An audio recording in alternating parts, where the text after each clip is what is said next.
तो नमस्कार प्रणाम स्वागत बाटे आप सबके राइटर बागी भाई के चैनल पर भैया।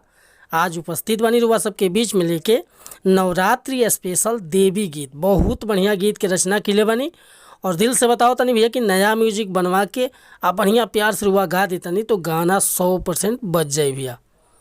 तो चलिए मैटर के शुरुआत कर लिया कि कैसे गावे के बा, का एकर धुन बा, का लय बा।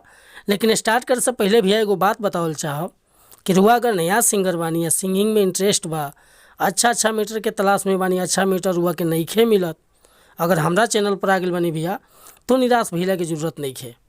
रहुआ जैसन भी मीटर चाहत हो खब लिखवावे के बिल्कुल उचित चार्ज पर हुआ के मन पसंद के मीटर मिली भैया, चाहे हिंदी में और चाहे भोजपुरी में।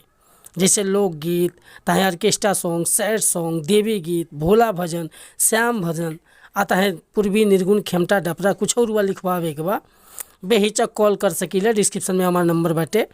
और हाँ, चैनल पर नया बानी तो चैनल के सब्सक्राइब कर ली, बेल आइकन प्रेस कर ली ताकि हर रोज़ रुआ के नया नया मीटर सुने के, देखे के और गावे के मिलत रही। आज के मीटर देखल जा कैसे गावे के बाटे, पारंपरिक लय बाटे भैया। देखी कैसे गावे के बा कि आस लेके आवे जे भी रौरा दुआरी मैया शेरो वाली।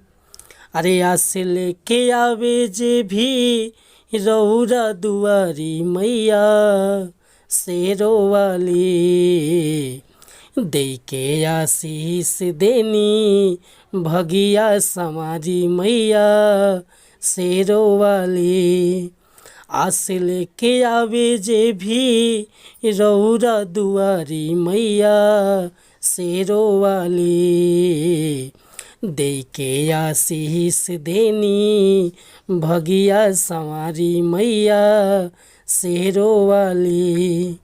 माइयों के माई पुता वो के महतारी मैया शेरो वाली। माइयों के माई पुता वो के महतारी मैया शेरो वाली।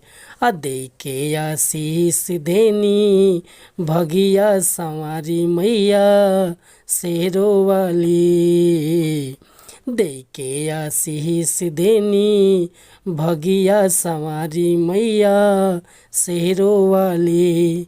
तो भैया हम नॉर्मल स्केल से गोले बानी, काहे कि हम राइटर बानी, सिंगर ना। रुआ के मीटर पसंद बा, फुल गीत लिखवावे के चाहतनी तो बिल्कुल उचित चार्ज पर गाना रुआ के व्हाट्सअप के जरिए मिल जाए भैया। और हमार व्हाट्सअप नंबर बाटे 8874473128। तो वीडियो पसंद आयल हुई तो एगो लाइक कमेंट करब। चैनल पर नया होखे भैया तो चैनल के सब्सक्राइब कर लें, बेल आइकन प्रेस कर लें। मिलत नहीं अगला वीडियो में कुछ नया गीत के साथ। तब तक के लिए नमस्कार प्रणाम धन्यवाद भैया। जय हिंद, जय भारत, जय भोजपुरी समाज।